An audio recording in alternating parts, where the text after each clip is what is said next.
security analyst, the Deputy National Coordinator, Retired Members of Nigerian Armed Forces, REMANAF, a Director General, Youth Reformation and Leadership Skills Development Foundation. He's also a society activist and a public affairs analyst. Doctor, good to have you on the program. Thank you very much, Mr. Joe. Good morning, Nigerians. Okay, looking at issues, reactions, first, issues of insecurity across the country. Statement of the chairman of Nigerian Governors Forum and Governor of Ekiti State, Dr. Kayode Fayemi, on the Boko Haram operations in the northwest as well as southwest. Owing to insecurity across the country, well, let's begin with that. Also, that some of the insurgents that escaped from the Boko Haram territory are the ones executing or operating as bandits and kidnappers. Do you share that view?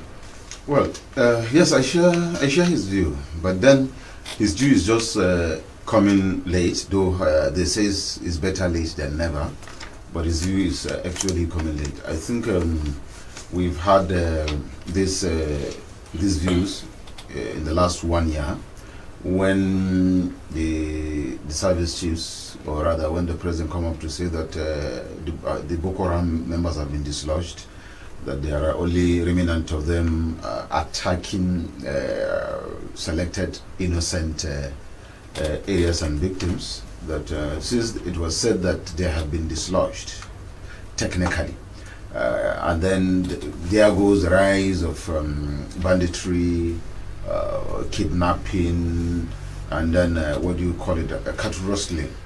Since that time, we were made to believe that it was the remnants of Boko Haram that flee from the northeast and then coming to the south northwest, but most especially to be perpetrating their act, and then and a little of the north central.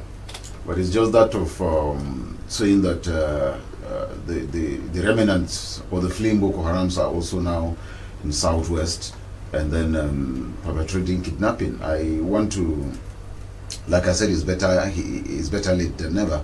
But you will also believe with me that kidnapping started in the southeast and southwest even before it was known in the northwest or in northern Nigeria. Mm-hmm. So there I beg to differ with his comment that it is the fleeing Boko Haram members that are now become kidnappers in the southwest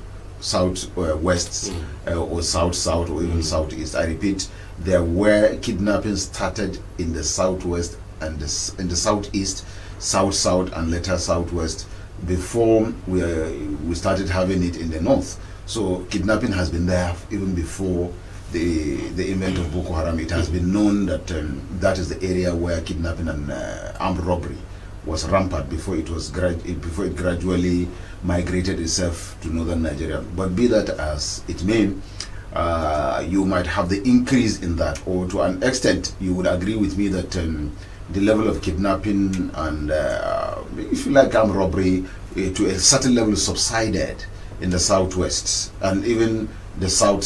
It possibly is only in the southeast that you'll be hearing this, and even that one, the southeast is mostly women, kidnapping little children for money. And those ones, when they kidnap, they don't ask the parent for ransom. What they did is they kidnap them and sell them to, according to them, end users in the sense that those that are childless, according to them, they sell them to childless women so that they will now adopt them as their own child. And that is rampantly done in the southeast. But in the south, in the north, the banditry, the cattle rustling, and then the rampant kidnapping now. If he says, the remnants of Boko Haram members are the ones perpetrating that, I can agree with him totally, because, like I said, we don't have this experience of what do you call it, kidnapping, and then most especially kidnapping before. It was a recent thing that is now in vogue, because they have turned it to be a business now in Nigeria. But talking about kidnapping itself, I think I would want to advocate strongly, and then I think the government need to look at this very issue to go into very serious advocacy about these kidnappings and the rest. First, kidnapping has become a business, most especially in northern Nigeria. In fact, just 4-5 days ago, a very good friend of ours, a member of one of my organization, a Northern Consensus Movement, he was in Kaduna, and then on his way back to Port Harcourt, he resided in Port Harcourt. He was the chairman of NATO, NURTW in Port Harcourt. Before Port Harcourt, he was kidnapped, and then they demanded for 5 million naira. Eventually 2 million was paid, and he was released. So what I'm trying to say is, like Fahimi said, everywhere kidnapping all along Nigeria now. And why is this kidnapping becoming in vogue? Why is it becoming too rampant that it was? It used to be when it first started. It's because it has become, before it was kidnapping for rituals. They kidnap for rituals, or you find kidnappers from cultism. But now it has turned from rituals to cultism. From cultism, it has turned to business. It is now a lucrative business, because take in northern Nigeria, for example. If anybody is kidnapped, the first thing the kidnappers ask for is 30 million. They will say they need 30 million, and you begin to negotiate to the level where the both parties will agree, the kidnappers and the families of the victim, and then they give you time frame within which you are to deliver the money. If you fail to deliver the money within the time frame, they decide what to do. Either they injure you, the person that is bringing the money, or they injure the victim, or eventually they even collect the money and kill the victim and ask you to come and carry the dead body. That has been happening, and that is what is happening right now.